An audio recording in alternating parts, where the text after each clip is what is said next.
Hello again. In my last recording, I demonstrated how to create a struct and how we could access the data fields of that struct, and also a little bit about copying strings around, C strings around. In this video, I want to go a little bit further in terms of demonstrating how we can use structs and in a way that allows me to demonstrate dynamic memory allocation in C. So in C++, we use the new and delete keywords, operators if you will, in order to do memory management. In C we don't have those available. Instead we're going to use something called malloc and free. And though they're very simple, they're very powerful, and they're actually not that difficult or complicated to wrap your head around. In some ways I think they're actually more intuitive than new and free. New and delete. So let's get a little bit more context. What we're going to do is we're going to extend our program now to accept an argument from the user that tells us how many dogs the user wants to input. Okay, and then we'll use that information to dynamically allocate an array that can hold the appropriate number of dogs. So let's get to that point. To begin with, we need to modify our main function so that it enables us to get input from the command line. Now, we know that every program in C or C++ must have one and only one main function. And it turns out that if we're going to specify arguments for that main function, there's one and only one set of arguments that we're allowed to specify. So we must first receive an int, and we can name it what we want, but it has to be an int, and so I'm going to call this argc for argument count, and then the second parameter needs to be char star star, and I'm going to call this argv for argument vector. And the reason this always has to be the same is because this again is kind of the starting point for our programs. We know that the compiler will treat it that way. But also, this is going to be a standard way for a program launching our program, such as the shell, to pass information into our program. So it always needs to look the same so that the standardized method can work. Okay, because there's obviously a whole bunch of things being done for us automatically that we don't have to mess with. So we just get to think of it from this side. We're going to receive from the shell, or the calling program in this case, through some kind of black magic in the background, we're going to receive a number that tells us how many arguments are coming, and then this char star star that is actually pointing then in memory to the location where those arguments are stored. Now, why is it a char star star? Well, you may recall that we can use a pointer to dereference an array in memory. And if at that location we have an array of pointers, then each of those could potentially be pointing to another array. And that's kind of the game we're playing here. So char star star is going to point to an array of char star, or an array of char pointers. And each of those is then pointing to a C string. Each of those C strings is one of the arguments that is being passed into this function. So let's play with this a little bit just to wrap our head around it. Let's begin by trying to print out then one of those arguments. So if I say printf, and I say %s, and I'm going to print then argv, and I'll just print the first one. So I've dereferenced argv one level. I said I want the first pointer, okay, the first char star pointer in that array is being pointed to by argv. And I'm then passing that. I now have a hold of a char star, or a char pointer, and that's what's being passed into printf. And if you remember, printf, when it sees a %s, is expecting a C string, so it's expecting a pointer to an array of char. And so that's exactly what this is, a char star. Okay, so, or I shouldn't have said it expects a pointer, it expects an address. And of course this pointer contains an address, and so that's what can be passed in. So we'll try to print this, and we'll learn something useful. If I can get my escape key to work. There we go. I'll do that. Okay. Let's we'll go ahead and make this, and then run sort dogs. Now, here you see that it has printed sort dogs Buster. Okay. Let's comment this out for a minute so that's easier to read. If I can get into insert mode. Okay, there we go. So this will be a little bit easier to work with. All right, there we are. It's built, and we'll run it. Could be a lot easier to read if I could remember to output a new line at the end of that, but I didn't. But there you see that we see sort dogs is being printed. Why is that? Well, it turns out that the first argument that is always going to be passed in to our main function is going to be the name of the executable that is being executed. Okay, and so in this case it was / sort dogs, or whatever that was called.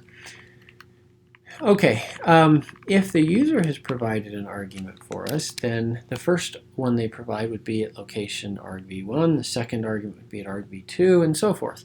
So I'm going to now write this. We will build it and run it, but this time I will type in an argument. Now we see that it said hello, and my goodness, can the instructor clean up his output? Let's do that.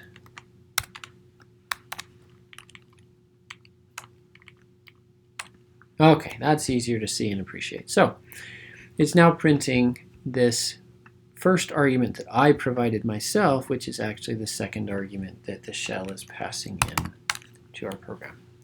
Okay, so we can use this information to interact with the user and make sure that they've given us the information we need. So for instance, if I want them to always give me at least one argument, then I can say if argc is less than 2, that means they didn't know how to use this thing, because we're going to expect them to give us the number of dogs we need to deal with.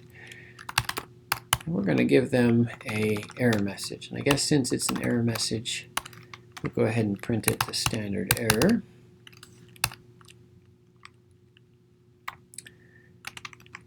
And what we'll do is we'll just school them a little bit. We'll say, here's how you're supposed to use this. We'll take advantage of the fact that we can find out what the name of the program is via the first argument that gets passed into argv. So we'll use that right here, and then we'll say, look, you need to type that, and then you need to give us number of dogs. Okay, so we'll print that message, and then since they didn't give us what we needed, we'll exit and throw a 1 out. And of course we're going to need then include standard lib so that we can use this nifty exit. Wouldn't do us much good to detect they didn't give us the right number of arguments if we then just continue executing the function. So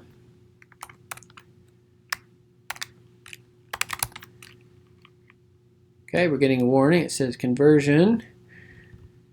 Let's see, more conversions than data arguments. Oops. Went through all that work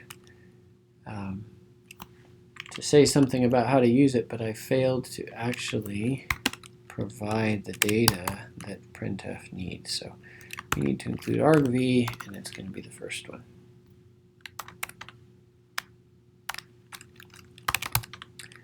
All right. So run sort dogs now, and you'll notice I didn't provide a count, and so it yells at me. Okay, you didn't use that properly. So I'll do this again, and we'll say 3, and now it seems happy. Okay, so let's go in. Now you'll notice it did also print the 3, and that's because we had this printf statement here that executed after the if. So since everything was fine with the if, it just went ahead and printed that argument. All right, apologize, I keep trying to go too far and the computer beeps at me.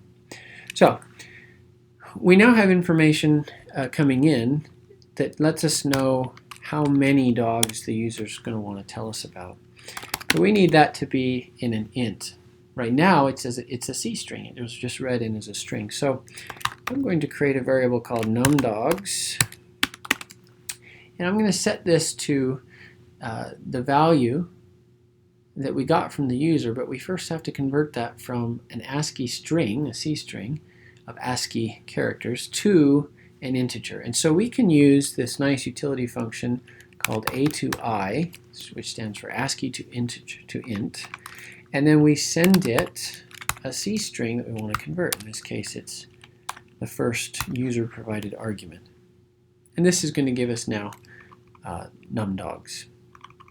Just to make sure that this is working, we will modify this statement and go ahead and print numDogs. Now, I've cluttered this up a little bit with some of our code from last time, so I'm just going to clean that out.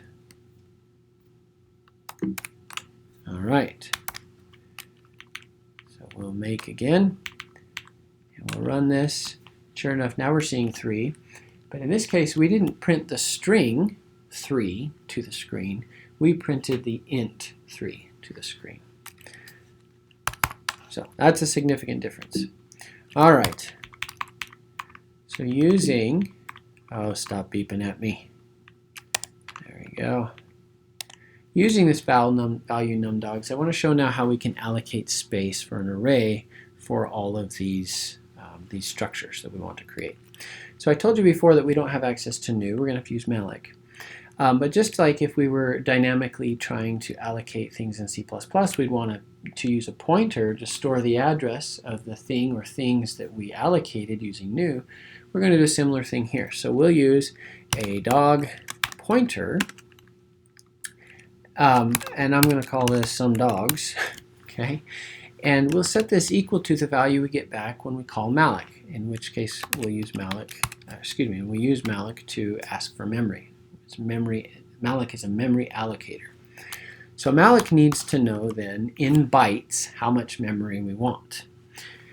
So how are we going to know that? Well, we know that we want numDogs of something the size of the struct dog.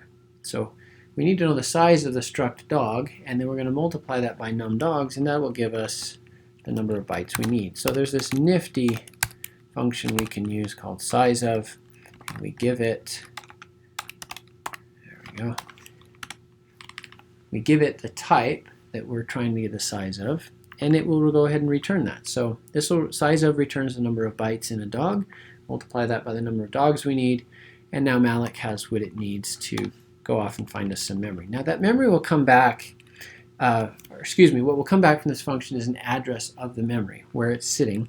It will be cast initially as a void pointer. And so we want to be a little more specific, so we'll cast it ourselves as a dog pointer. Some compilers will complain at you if you don't do that, and we've witnessed that some don't. Some will infer from the type that you are trying to capture that address in what kind of pointer it needs to be cast as. But we'll go ahead and explicitly do this just to be safe. So this should give us now room for storing that many dogs. Now, with that memory set aside, we can then use some dogs just as we would an array of dogs. We can dereference it in the same way, and then we can put things in it. So this is some dog 0, so that would be the first dog in the array.